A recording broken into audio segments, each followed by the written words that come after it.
the first part of the fourth background report, I talked about the technical details when filming the illegal killing of sharks and dolphins on board a Peruvian shark fishing boat. In this second part, I would like to talk about how it actually was to film the killing. And it seems important to answer two questions that I'm getting asked repeatedly. How could you film this without wanting to save the dolphins? And what did you feel when you filmed it? Well, I would have loved to stop this, but I did not have the luxury to do so. After 7 years of searching for funds and an opportunity, I was on a shark fishing boat filming something that had never been witnessed before. I just had this one chance to film it. And this filmed document can't ever be repeated, because no fisherman is going to let anybody on board a Peruvian shark fishing boat ever again to film this ecological crime. So this was my only chance to document something that goes on every day for many years and will continue if I don't get the pictures. So there was a clear choice to be made. Interfering with that killing, exposing myself to the danger of not returning from the trip and wasting a unique opportunity to document a crime, or on the other hand, witness these animals dying without interfering and in a way sacrificing them in order to get the pictures which hopefully can stop this killing forever.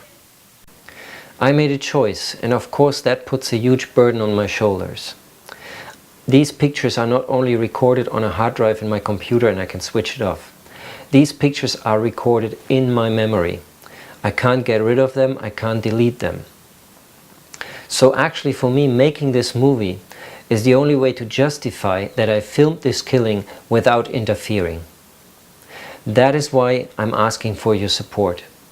I must make this movie. And I need your help to do this, so that together we can stop the killing of sharks and dolphins.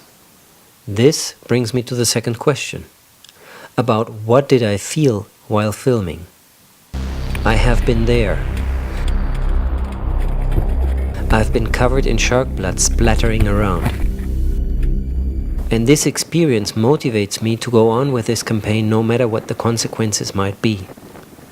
I knew that if I want to really change this, I need to win the support of a global public in order to create the necessary pressure.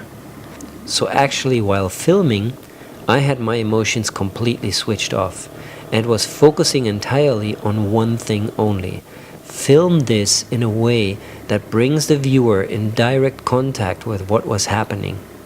I wanted the viewer to actually feel that he is there. And I wanted the viewer to be in the position of the animal. So I needed to film this from an entirely different angle. The GoPro camera was really helpful to do this, because for example I could put this camera into the meat box and film the cutting of the dolphin meat from inside the box.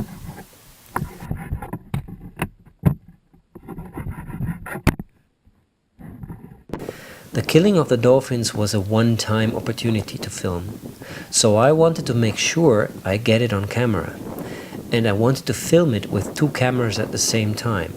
So I had brought a long metal stick and I mounted the GoPro on that stick.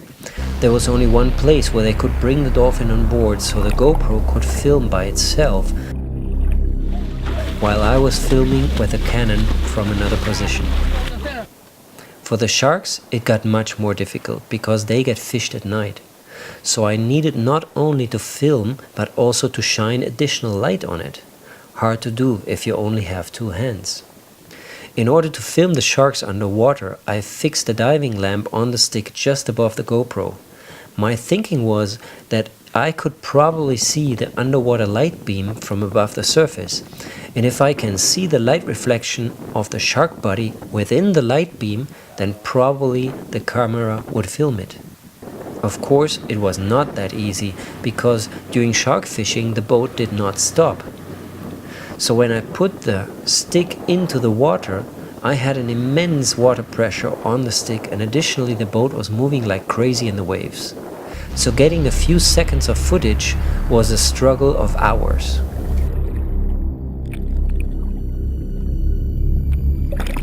Once the shark was on board, the next problem was that if I wanted to film with my Canon, There was no space where to stand in between the dead shark bodies, and I was in a very distanced angle.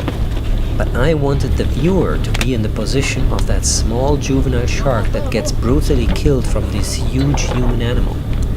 So again, the GoPro was the choice, because I could use the metal stick and have the camera right at the shark's face, but of course, having my hands just a few centimeters away from the shark's mouth exposed me to the possibility of getting bitten by the agonizing sharks fighting for their life.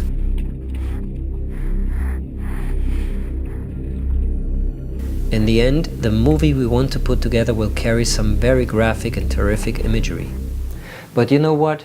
That's just reality. And I hope that people can look at this reality just for a few seconds. Things that I have seen during 2 weeks, every night, for many hours. Only if we face reality, we find the motivation to stand up and act against this killing of sharks and dolphins. It is so easy to look away. Don't do it. One more thing I have to explain, because some people get confused about the content of these videos. The material that we show in these background reports will not appear in the movie. The movie will talk about the illegal killing of sharks and dolphins, the ecological, economic and social consequences and reasons for this illegal killing of sharks and dolphins. Our movie tells the story of my undercover investigation of the illegal dolphin slaughter to use their meat as shark bait. It will expose the shocking way in which Peruvian fisheries laws are completely ignored. It will confront the government with proof of a massive illegal dolphin slaughter and the overfishing of sharks. You can stop the killing of sharks and dolphins right now by supporting the making of the movie at loveanimals.org, Save the Dolphins of Peru. In case you're seeing this video and the crowdfunding action already has stopped, you can always directly donate to the involved organization. Please see our contact information at the end of this video. And please don't forget to stay connected and see the next background report in order to learn how we made the movie and how the campaign is going on.